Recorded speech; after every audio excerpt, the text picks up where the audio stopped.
Hello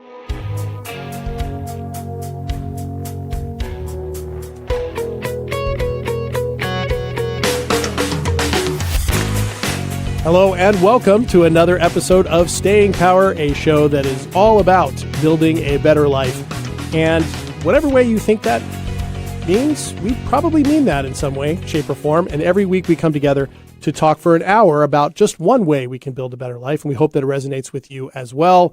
By we, I mean myself, JDK Winnikin, and I need just a small introduction. My co-host needs a big introduction. Actually, I'm going to keep it small this time. Really? Ashley Kniebel. Hi, Ashley. How are you? Oh, nice, short to the point. I'm good, thank you. I kind of ran out of adjectives all of a sudden. I don't know. You're at a loss for words? A loss for words, Aww. yes. Do you have that effect on people wherever you go? Sometimes. Sometimes. I believe this.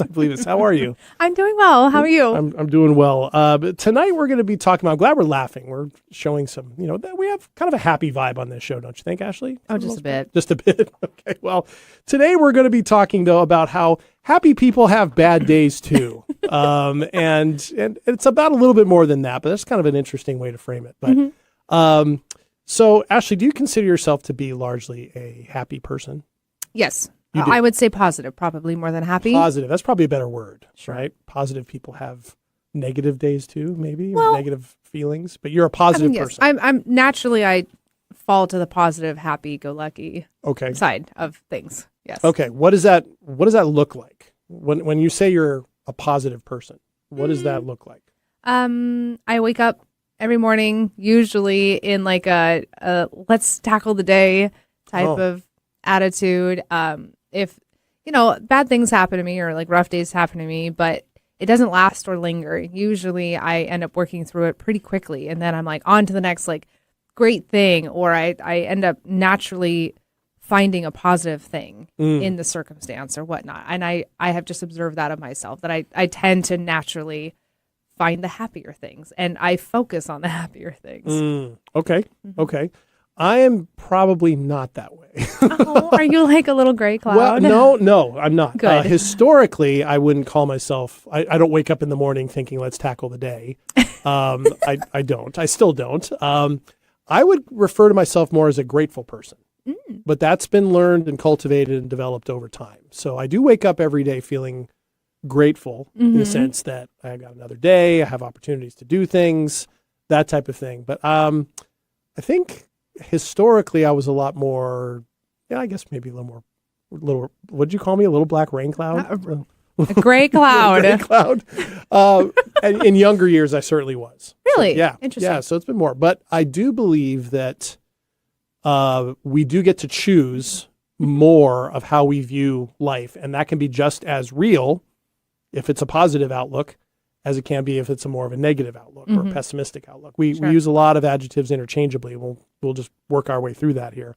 But Ashley, this was something that you wanted us to talk about tonight, which is interesting because you're the self-described positive outlook, but you wanted to talk about this subject. Can you tell everybody why that is? Well, yes.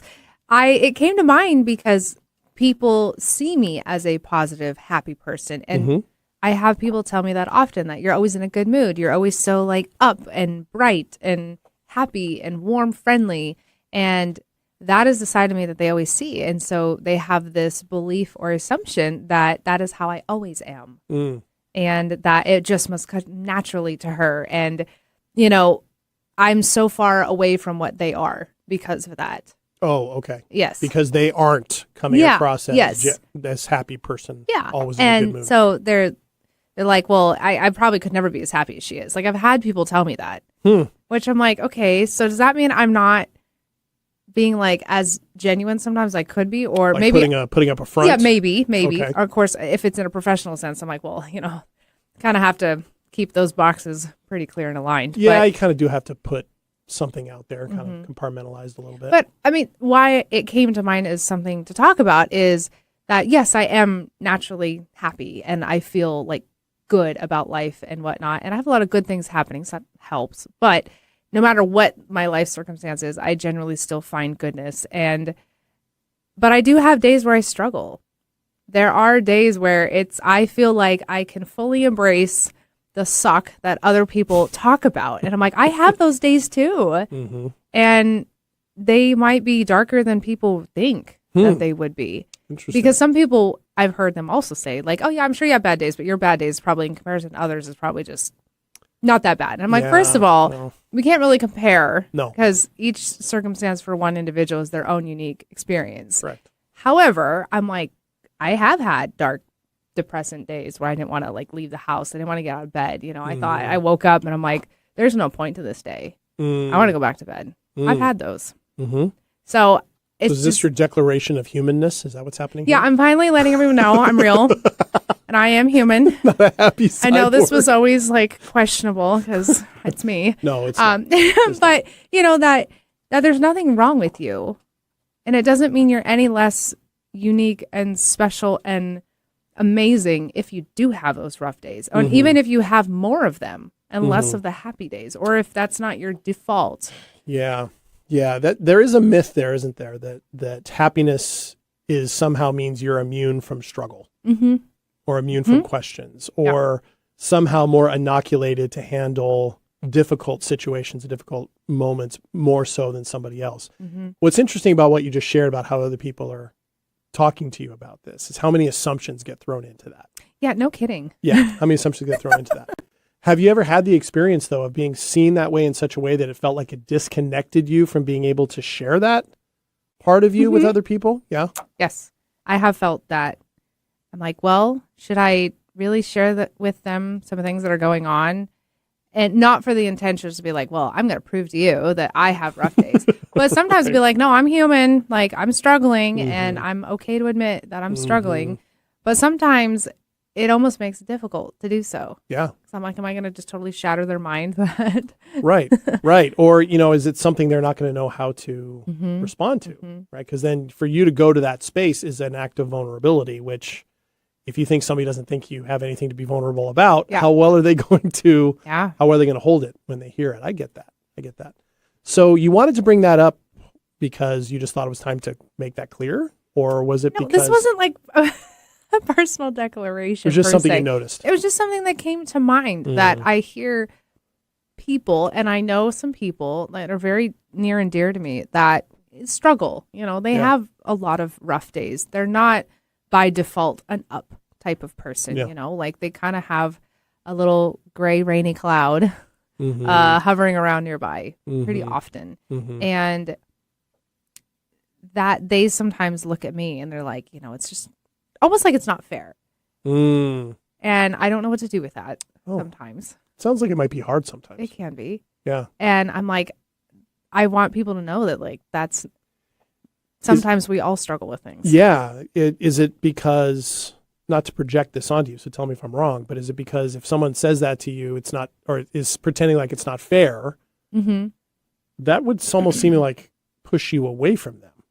Like, or they might not reach out to you for help. It feels a little odd. It's almost, I feel like it would be the same as telling somebody like, well, you're really pretty, so life must be easy for you. Or you have a lot of money, so you must never have any struggles. It's like one of those, like you're a really happy person, so life must just be so easy for you and everything just comes together. And I'm like here to break that myth. Right. That's not always the case. Well, I appreciate that. I think that's an important topic because actually there are studies on this that show that people who believe that, either they are one of those happy people and believe they're supposed to be happy all the time, or people who are looking at somebody else assuming that they're happy all the time, it actually can be really harmful to both sides. Yeah. In all of that. And I can sense from just how you're talking about this that there's a frustration, there can be a frustration with that and kind of that disconnect a little bit more. I will say for our listeners, I've known this about Ashley for a really long time, that she does have bad days. And she does. And we've both, one of the things I appreciate about our friendship is we've both seen each other in some pretty raw, difficult situations, difficult, or in difficult emotional states. Right. And I always appreciate how neither one of us tries to fix the other person, in all of that, or fix the situation. And it's probably a future topic, actually. Fixing people or not. Fixing people or not. Right.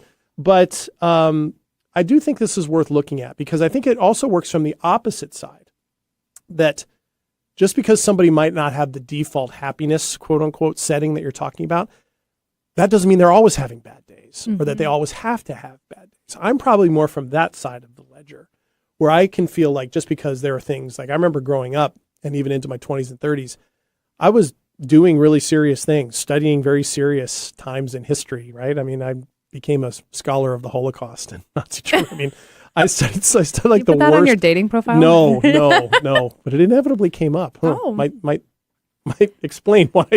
Explain a few things. Anyway, that's another topic for another day. Write that down. No, right. But I do think that I remember feeling that, look, just because, I wrestle with these things or I care about these things deeply, or I can have moments of melancholy or days where I'm just dragging or grinding, doesn't mean I don't find happiness in things either, or that I can't find the positive or I can't see the positive, or I'm not seeking the positive. And I think that's where, when we start talking about happy versus not happy or pessimistic versus optimistic, there are a lot of trap doors in there with language and assumptions that can kind of put us in a hole, right? Because happiness is really defined in psychological studies as two parts.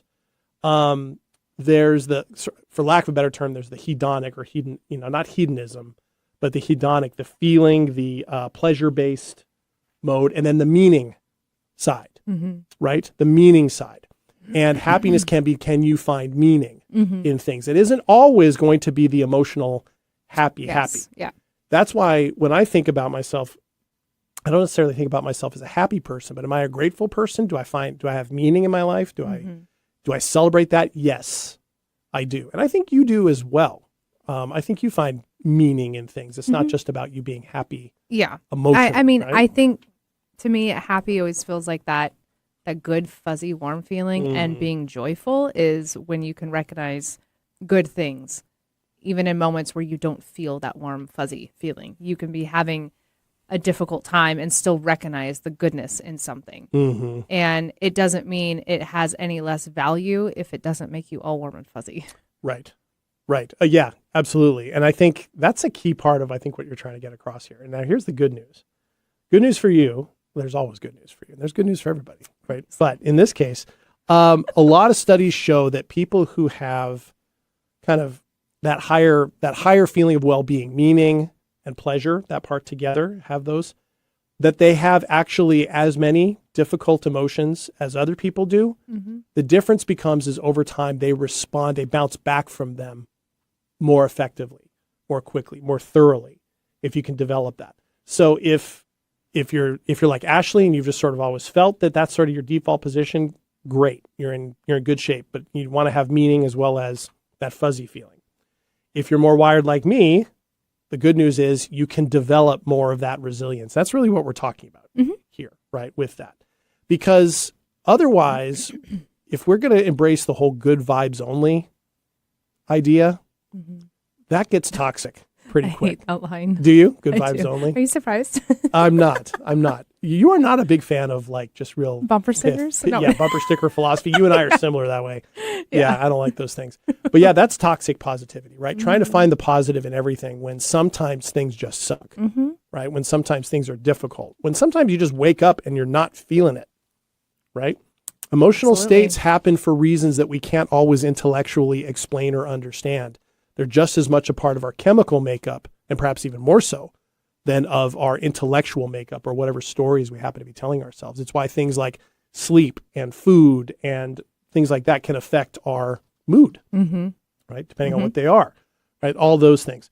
So you're trying to point out that you're not trying to avoid the storms of life, or you're not just zippity-doo-dying your way through the storms of life. Ain't no Mary Poppins over here, okay? Right. The thing is, though, is that the problem is if we think that somehow we're supposed to be happier more than we are, quote unquote, or if we aren't happy all the time, there's something wrong with us. And that can have really direct negative impacts on our life in very real ways, right? So for me, I remember thinking when I was younger, when I was in romantic relationships, if I didn't feel good and warm and fuzzy all the time, it meant something was wrong. That was a quick one. I genuinely believe that as soon as there were doubts, as soon as there was a problem, as soon as there was difficulties, as soon as I wasn't feeling 100% head over heels for the person that I was spending time with, that meant there was a problem. Really? Oh, yeah. And so unbeknownst to all those poor, unfortunate souls, no, not really, but unbeknownst to them, things were doomed before they got started. I know. Sorry. No, it's okay. Everybody enjoy this. If you're watching on our YouTube channel, you're getting a chance to see how much Ashley laughs at me during a session. But anyway. I'm good. Carry on. No, it's okay. But I used to believe this. And that is exactly what we're talking about. Now, I'm going to give myself some slack. I was a teenager, right? I was a kid, right? And I didn't have the best development that way in terms of my emotional intelligence and that kind of thing and what to expect and how things were supposed to go. I didn't start to develop that until later in life. But I just use that as an example, besides making you laugh, Ashley, as an example of what can happen when we think that positivity all the time is supposed to be what we're shooting for, or is a sign that somehow by itself we are okay all the time. Because it's not the case, right? Okay. It's very true. All right. So this is really interesting. I can't wait to dig into this. Oh, you're welcome. A little bit more. All right. All right. So let's go and take our first break here on Staying Power. When we come back, we'll dig into this a little bit more, and we'll also have our weekly segment where Ashley and I will each take 2 minutes to talk about either a terror or a triumph that we had over the past week and what we learned from it. What is it this week, Ashley? What is It's a terror. It's a terror. All right. All right. So we'll be right back here on Staying Power. Stick around.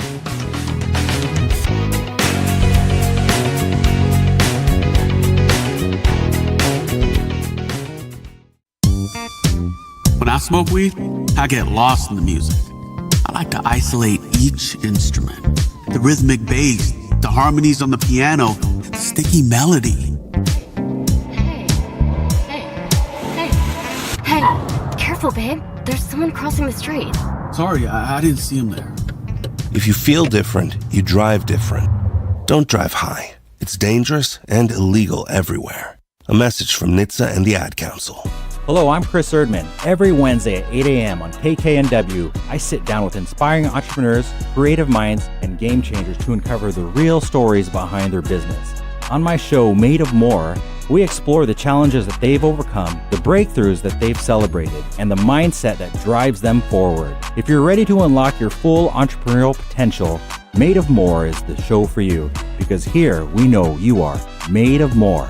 Every Wednesday at 8 a.m. on KKNW. Bored with the other stations, hammering away on the same old talking points?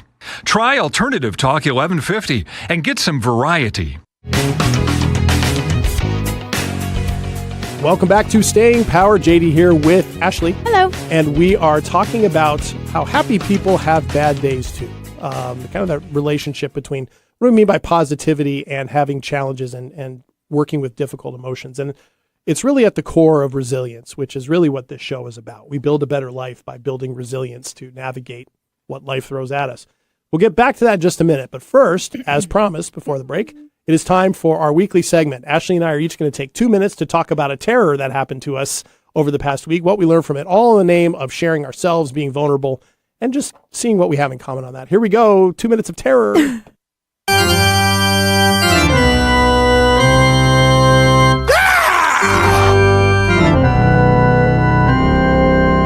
All right. Ashley, as always, you are first. Oh, thank you. Okay, well, this one, funny, we talked a few episodes ago about like the use of AI tools and all that good stuff and how it can be good and it could be not good. And I think I'm starting on occasion to bear witness of the not good side of it. Uh-oh. I've had a couple instances the last week or two where I have bore witness to the fact that someone who is normally very capable of handling a task of like writing up something could not do the task very well. And I think it's because they are so used to using like AI tools and whatnot to write it for them that in this instance, they were not able to do so. And it was just really fascinating and kind of scary. Oh boy. To witness that. And I don't know for sure if that's like the reason, but it just piqued a thought there that I was like, oof, is this where we're going? Are we forgetting how to just grammatical situations and critically think and like word usage and like how to sentence structure things together? It was really interesting to watch. Yeah, it's becoming more and more of a shortcut for that kind of stuff. Yeah. Yeah, it's a real challenge. So how did you handle that? Did you have to do a lot of corrections on this thing? There was some corrections, and it brought some things to light, and I was like, great, this is a really good training opportunity. So there's me finding the positive. There you go. Gotcha. There you go. See, you're bouncing back. And I didn't it's even resilient. intend to. That's just where it went. So I'm like, Mind okay. blown. Yeah, that's very good. Okay, well, I'm not sure mine matches up to yours quite a bit, but I went through one of the worst moments of sports terror in my entire life this past week. What? Yes. My favorite sports team, Seattle Mariners, played one of the most insane baseball games I've ever seen in my life not too long ago. Mm-hmm. And it went 15 innings. Regular game is 9 innings, tied. Whoever won the game moved on in the playoffs. Whoever lost, the season was over. It was high tension, high stress, not a situation that I have dealt with effectively in the past. Okay, I used to really over-identify with my sports teams. We've talked about this a couple weeks ago. Right, exactly. So this was a moment where I realized in the middle of it, okay, this is a nice test of this. But how'd you do? Much better than I used to do, which is what matters. But it was tough. You know what? It was tough. Wait a minute. What? Because the last time we talked about this, you said you ended up getting like pneumonia or something. I did. And aren't you...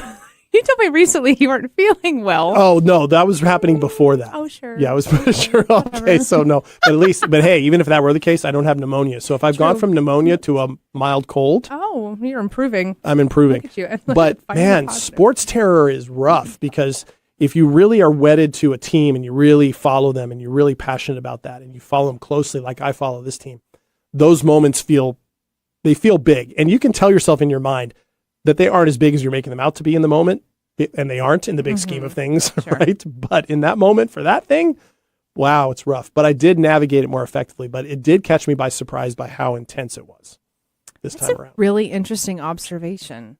Which part? That'd be worth diving into some other episode maybe. Just how you can choose to put so much emphasis or validation or like importance on something, because for you, sports is like everything. Sports, and to music, me, I'm like, could care less. I know. Doesn't have any effect on my day, my emotional state, nothing at all whatsoever. Moments like that the other night, I envied you. Let's put that way. But I find that so funny. Yeah, a lot of people do. And it's what you choose to put it on. Exactly. Anyways. And so it is something that, and I have a lot of thoughts about that. Okay, well, this will be another episode. Yes, it'll be another. All right. So with that in mind, thank you, Ashley. That was you know what? I come up with all these great things. You do come up with these great things, right? Exactly. All right. Getting back to great things, let's talk about Ashley's great emotional balance when it comes to. Well, we were talking about before the break about the assumption, of course, that because you're openly positive and come across that way, this assumption that people think you're that way all the time, mm-hmm. and how disconnecting that can feel, because then people aren't really seeing you. You wonder if they can actually handle the things about you that might not always be positive. And it can encourage us to put a shield up or put up people expect happy, I'll just be happy. Mm-hmm. But that expectation that somehow we're supposed to be happier more often than we're sad or things like that is itself a toxic problem. People have to learn how to let bad days breathe without losing their sense of self, without either cascading into going off the deep end with that, mm-hmm. or pretending that it's not there and just wrapping it in toxic positivity, right? So we have to learn how to let bad days breathe. And what we're really talking about is emotional agility, right? So just as a way to frame this, Ashley, I know every day is different, right? But when you're in a positive space and then something happens to challenge that, how rapidly does that challenge that positivity? I realize it might be dependent on what it is, but just in the day in, day out flow, how would you kind of describe that the encounter, the battle, the process to let all that flow, to let it breathe? How would you describe it? Does it happen a lot? Do you have a lot of things that happen during the day? Not during the day. I think if you look over a grander scheme of time, perhaps there's seasons, where things can be more difficult, and it just seems like you don't quite know when it's going to be over. And so you're just kind of in the trenches getting through it. So it's not necessarily a daily thing, but they certainly come up. And like you said, depending on like the gravity of it, sometimes they just come and go and it's quick, like a few minutes and it's gone. And then I'm like, oh, great. And then there's other ones where it can take like a few days. And oddly, at least for me, there's times in those where it feels so odd and out of place because it's so not in the normal alignment of how I usually am, that in those moments I'm like, I don't know what to do. Like what do other people do when they have things like this, you know? So if it stretches beyond a certain point in time, it can start to concern you. Yeah. And you're not sure what just to do. because it's not a territory I'm normally in. So all of a sudden it feels really unfamiliar and really vague and odd. And I'm like, okay, all my normal things that I do to like kind of shake things up and I feel better are not working. And I also have no desire to do any of these things anyways. And then I'm like, okay, well, other people go through this. So what do other people do to get better or just to kind of get through it, you know? So do you then investigate that and find something to try, or do you just sometimes I just sit it out or wait it out, so to speak. There's times where I'm like, I'm going to try something totally new and maybe this is a distraction, I don't know, but to pull myself out of it. So go do something I don't normally do, maybe talk to somebody I haven't talked to in a long time to rearrange my current state and try and make something out of that. But there are times where I'm like, wow, should I reach out to somebody, or does that seem like really desperate? Is it normal to reach out to somebody when you're not having a good day like this and it's drug on substantially? And sometimes these things come to mind and I'm like, am I going nuts? Because it's so out of my nature. And then it passes and then I was like, well, I made like a mountain out of an anthill. But at the time I was the ant and that was a big hill. That's assuming it's an anthill, right? I mean, yeah. because there are big things that go on in life that aren't anthills, right? You know, I mean, we've both talked about these in our lives, right? The mountains, right? There are emotional mountains. What's interesting about what you're talking about is I can relate to what you're saying. There are times now where if something stretches out and I'm in a state for a little while, it can actually take me a little while to realize that I'm actually there. Right? You seem to have an awareness of like, this is stretching on longer than usual for me. It can take me a little while to realize that something has gone on a little more than usual for me. And that's usually, for me, a sign that I've been in my head too long, right? And I'm not paying attention to what I'm feeling. And so I actually have like a whole toolkit of tactics, of methods that I can go to. That's good. I do. And I don't always go to them as quickly as in retrospect I would have liked. But the first one I go to is actually naming what's happening. Naming it out loud, besides recognizing, okay, whoa, I'm in my head. And that's naming the emotion. And again, I always go back to the science of this, right? But the science of this shows that naming the emotion that you're feeling or what's happening actually reduces the emotional chemical response in your body by up to 50% the second you start. Which means if you're feeling that flood of cortisol and all those chemicals in the body, you can slow that down just by simply naming it out loud. I am anxious, or I am sad, I am frustrated. And I usually do this by myself, by the way. I don't do this out in public. You're like out walking. I'm out walking around, I'm frustrated. Right, well, nice. I just think of my father. I'm frustrated. Hi, I'm Ken. Nice to meet you. Frustrated. My dad used to do that all the time. Okay, anyway. Why my dad is catching strays in this episode all of a sudden, I don't know. But nevertheless, love you, Dad. But nevertheless, that it actually reduces that because this is what's going on in the brain. I don't know if you've studied this. You probably haven't read. Probably not as extensively as you okay. have. All right. Well, I didn't want to say that, but it's okay. Nevertheless, I'll admit. the two parts of the brain that actually have to work together on this are the prefrontal cortex, which handles all our intellectual development, and the amygdala, which is our emotional center. And when we are either flooded with that happiness or the sadness, depression, or everything in between, our amygdalas can go into hyperdrive, particularly when things are challenging and our bodies are getting flooded with cortisol and all of the things that come with that. The key is for those two things to communicate. So in emotional states that have us caught, activating the prefrontal cortex can be done as simply as naming the emotion, because then you're using that part of the brain to make sense of what the other part of the brain is telling you is going on. right? And so you wed those two things together, and all of a sudden you have a little more equilibrium in your understanding of what's happening. And that reduces, just by itself, that reduces the chemical response coming from the amygdala responding to your emotions. And so it automatically balances those out. So, I mean, it gave birth to a practice called name it to tame it. Yeah. You name it to tame it. To know what it is to do that. And then another strategy with this is one that you already do, right? And that is something called cognitive reappraisal. When that happens, you go, okay, well, wait a minute. Where is the positive in this?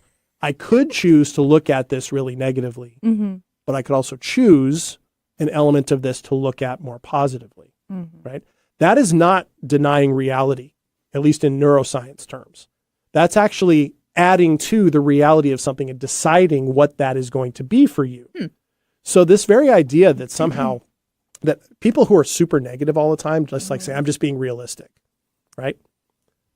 That's very, very limiting thinking. Because then the assumption becomes, okay, if I find a positive here, I'm making something up and I'm flying in the face of reality. Yes. And no, the fact is we can make our reality that way because that's the meaning part of happiness, making meaning, right? If we're going to look at it that way and not just assume it's the pleasure part of happiness, the fuzzy part, right? All right. And then the last part of this is when we do those things and we try other tactics, we get out of avoidance and into acceptance.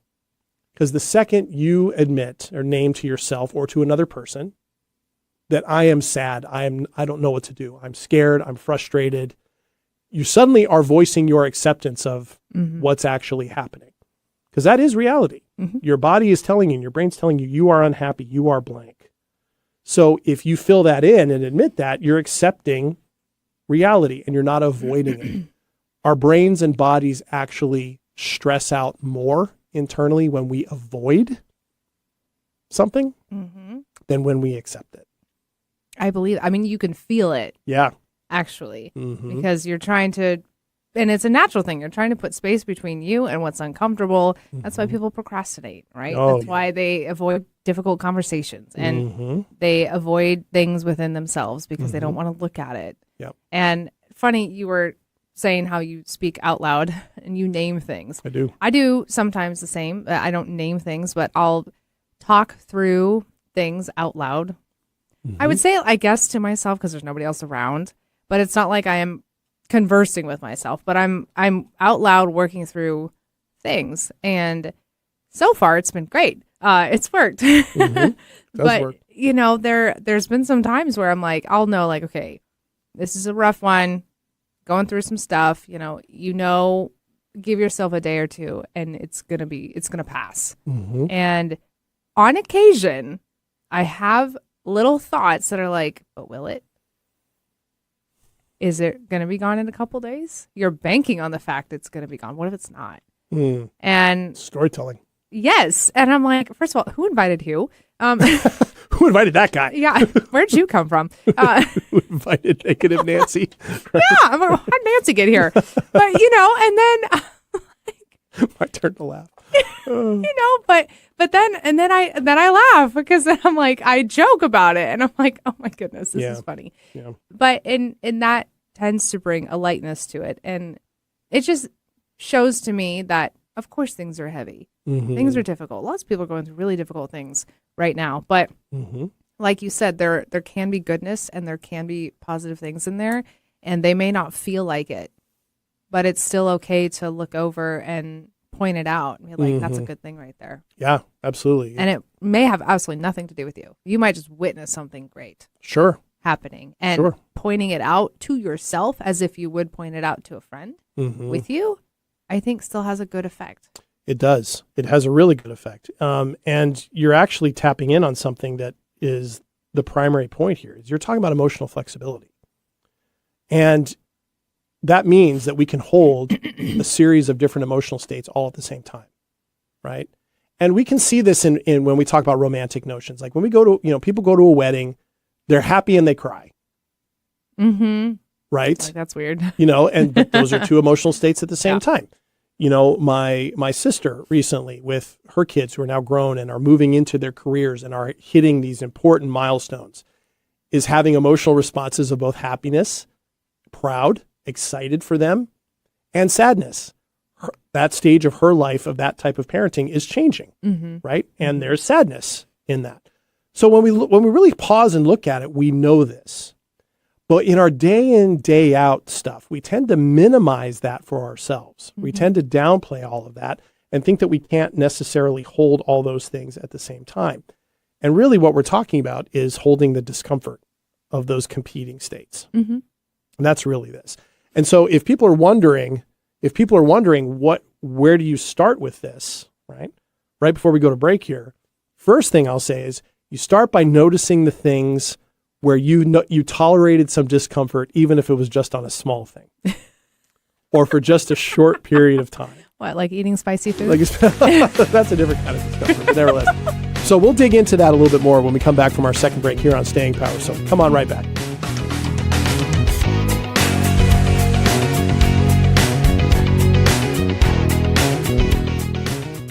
Talking about guns with others might not always feel comfortable, but it could save a life. Here's a way to start a conversation. Your family is going over to your neighbor's home for dinner for the first time. How would you ask if there are any unlocked guns in the home? Hey, we're so excited for tonight. Before we come over, though, may I ask if there are any unlocked guns in your home? Our guns are stored securely, locked in a safe that the kids can't access. Awesome. Learn how to have the conversation at agreetoagree.org. Brought to you by the Ad Council. Are you ready to discover remarkable stories of resilience and cultural connection? This is Diaspora, a show sharing the journeys of first-generation immigrants from the Indian subcontinent now building their lives in North America. Inspiring, insightful, and always engaging, Diaspora offers a unique perspective on the immigrant experience. Join me, Aditya Mehta, my guests, on the Diaspora Show every Wednesday at 2 p.m. right here on KKNW. Alternative Talk 1150. Local talk for the body, mind, and soul. Welcome back to Staying Power. JD here with Ashley. Hello. And we are talking about regulating stuff, aren't we, Ashley? Kind of integrating together the happy and the sad, whether we come across as the happy person all the time, like you have mentioned you tend to, or the person who isn't that way, that's pretty much how I come across sometimes. But nevertheless, but what I love about where we've gone with this is the importance of talking about how in our own lives, and we see it with clients all the time, the more we can expand to hold more of these competing things, right? To integrate these things rather than suppress them, we can actually do better for ourselves in the long run. So really what we're talking about is that kind of regulation of developing that. So in the time we had left, Ashley, I was thinking we could dig more into kind of the things that each of us can keep doing. And we're still exploring this ourselves, right? We've just been talking about this. Yeah. I mean, the human experience doesn't come with a book. It doesn't come with a user guide. True. That's very true. So we're still figuring it out too. Yeah, we are. And really this is if there are realities in life, we were talking about how do we define reality? Yes, pain happens in life and we tend to focus on that. Right. And a lot of our news focuses on that. A lot of our art, a lot of our daily experiences, we tend to talk about the pain, but positivity does as well. And even if we have to seek it and frame it and find it, that doesn't mean it's less real because it's not as evident. Right. And that's something that to me is really important to stress. Just because we have to look for it a little bit doesn't mean it's any less real than the thing that is so negative and it's obvious right in front of us. Right. I think we have to be aware of that. So we've talked about a few tactics of what we can do to cultivate this, to kind of get the prefrontal cortex and the amygdala talking to one another and have the body kind of settle through this and grow through that. So what are some other things, Ashley, some other tactics we can talk about here? I would say take a look at your environment and see, really scrutinize it from afar, if that makes sense. And look at what is affecting and influencing you on the daily. Okay. Really, because you may have an influence in your life that you didn't realize you had that's not so good, doesn't make you feel great. That could be coming from what you watch on TV and in the news or online. It can be the type of music you listen to. It can be the people you're around. It can be the common stores and places and restaurants and bars or wherever you end up going and the environment that you spend a large amount of time. Mm-hmm. Mm-hmm. You consume stuff with your eyes, with your nose, with your mouth, with your ears. Like, we're always taking in things, and it's good to put some sort of filtration on that on occasion to see if you could catch some things in there that maybe aren't serving you very well. Filtration, I like that because it's sifting out the healthy from the pollutant, essentially. And talk about an uncomfortable act, right? To take a look at. You can see some uncomfortable things. People will probably give themselves a pass on so many things because you might be doing this so much that you don't even realize that maybe you have like a certain playlist you listen to. And you're like, love that playlist because, it's one of my favorite songs is on there. And I listen to it when I like get ready in the morning or whatnot. And maybe it's like angry music or the type of music that doesn't have really good positive lyrics. And sometimes other music or whatnot does good for you. Maybe gets you hyped up for the day and whatnot. But like, I know if we're going to talk about music as an example, I always feel a little bit better when I put on like classic Spanish guitar or like classical music. Yeah. And I know that, and I don't listen to that all the time. However, I always know I feel a little bit better when I put that on. Yeah. So if I'm not feeling so great, I put it on. That's great. I turn off my normal stuff and I put that on. Mine is Hawaiian slack key guitar. I Oh, love that. I grew up listening to that when I was a kid. Sure. Yeah, in Hawaii. So that's cool. That's always comforting for me. I like that. I like that a lot. Okay. So environmental looks and taking a look at that. Yeah, and that can lead to some bigger questions, right? Depending on what is the pollutant, right, that you might be around, but nevertheless, I think it's important. And you got me thinking about a few things for mine, which I think is good. Oh. Another one is one that has been tried, and therapists talk about this quite a bit, but neuroscientists are talking about a lot more recently. It's called the 90-second experiment. If you notice, the big bursts of emotion that we have only last about 90 seconds. So big moments of happiness and euphoria, right? They peak no more than about 90 seconds out. Ashley, have you ever had like a deep, like soul-bending cry, like where you just cry? Yes. Yes. It doesn't last for hours, at least the initial one, right? The initial burst of it is probably about 90 seconds, right? Or no more than 90 seconds. Because our bodies don't need that, because what's happening in our emotional responses is our body is continually regulating, particularly when it's bursting out in tears or when there's anger or when there's happiness. It has to regulate. So we can't stay in those states forever. Our body doesn't want us to stay there. So it regulates us back. So the 90-second experiment is notice when you have an emotional response to something, how long it lasts. And if it's only going to last at peak for 90 seconds, after 90 seconds, it's going to be more tolerable. Even if it's not fully gone, and even if it's still uncomfortable, the level of discomfort is going to go down, right? Noticing that, and then asking yourself, what does that mean for how I go about, how I frame my emotions, the stories I tell myself? Now, that's only true, though, Ashley, at 90 seconds, if we don't reignite them. Sure. With a story of some sort, right? What does this all mean, right? Or that type of thing. And certainly when we're going through stages, serious things like deep grief over the loss of a loved one, a memory is going to kick that off again, right? Or a sense of that loss is going to kick it off again. But it's still that initial emotional break is going to be about 90 seconds. And then it's going to shift, right? So it's not to say you just have to turn it off after 90 seconds, but to know that 90 seconds is really the length of the wave has some value in just knowing it. And so paying attention to that and do that. And I do that a lot as well. That's a really valuable point to bring up because I think it can give people a little bit of hope of, there is a light on the other side. It's not that far away. There is there's discomfort for sure. Yeah. And it's going to get better. Yeah. It won't last forever. And another thing that I suggest to people is, be gentle with yourself. Sometimes people are really hard on themselves and they get down on themselves. Like, you should be picking yourself back up. Like, shoulds. All those stories come in. And I joked earlier saying that the human experience doesn't come with a handbook, but it doesn't. Now, there's a lot of books and resources and things out there nowadays about what you can do and how you can be better. And our podcast is like one of them, right? Yeah. Our show here is to like try and give people a little bit of instruction and help from what we've learned on what they can do. However, understand that the emotions we go through, they're strange. They're weird. They are. They come Thank you for saying that. and they go at times when you totally know they're going to happen, and other times when you very much don't expect and you're not prepared to handle what comes at you. Yeah. And you're going to react in some sort of way before you realize you're reacting. Mm-hmm. And it's okay to be gentle with yourself and to let yourself, as long as it's not destructive and really difficult for other people, to just let it ride. Yeah. And let those bad days happen. They always say, let the good times roll. Let the bad times roll. Mm-hmm. Why not? Mm-hmm. Yeah. You gotta let them roll and do their thing and ebb and flow like the waves do. Well, and that's where the lessons come from. That's where the growth comes from. If we don't let those difficult times roll without being rolled over by them, right? It's the difference between riding a whitewater raft on the rapids and trying to swim them. Stay in the raft. Right. Yeah. Stay in the raft, right? It's still not going to feel great.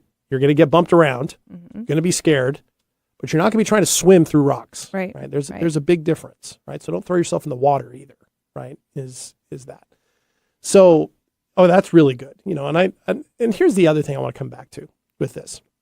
I do think we have a chronic challenge in the world we live in these days, in that everybody thinks that the whole purpose of everything they're supposed to shoot for in life, to define whether they are successful or not, or whether life is worth living or continuing or whatever, is happiness. Mm-hmm. I don't think that's helpful. No. I don't think it's helpful for that to be the pursuit.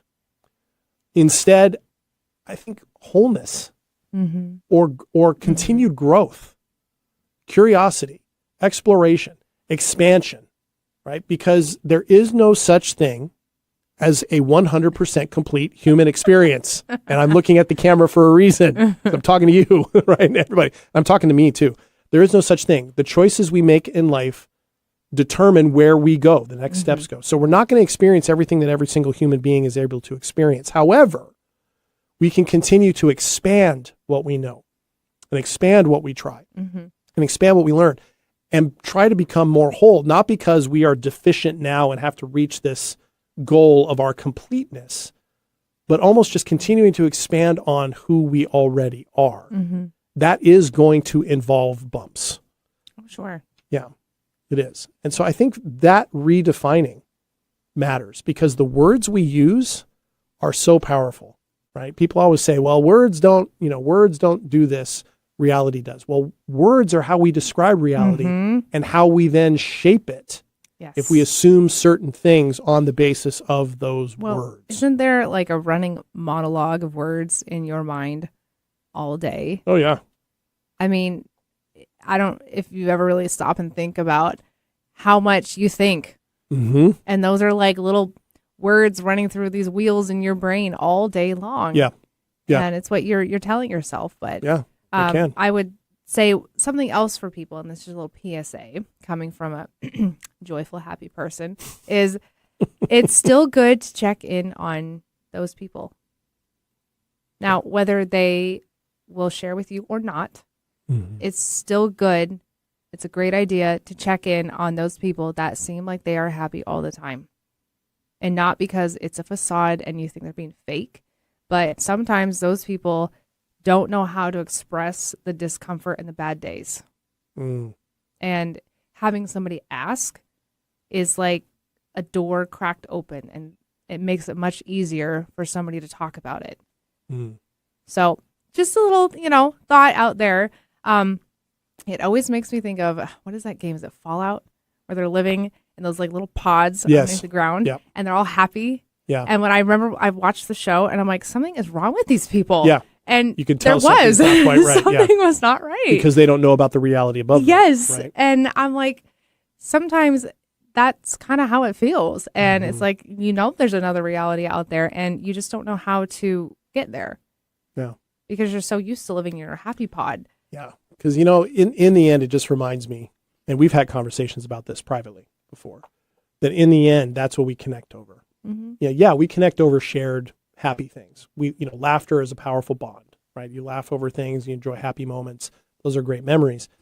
But connection can really happen over those types of conversations, that reaching out, the sharing of those things, the receiving of those things, right? Not because you have to fix it for somebody else, but because they're trusting you with that. Mm-hmm. Right?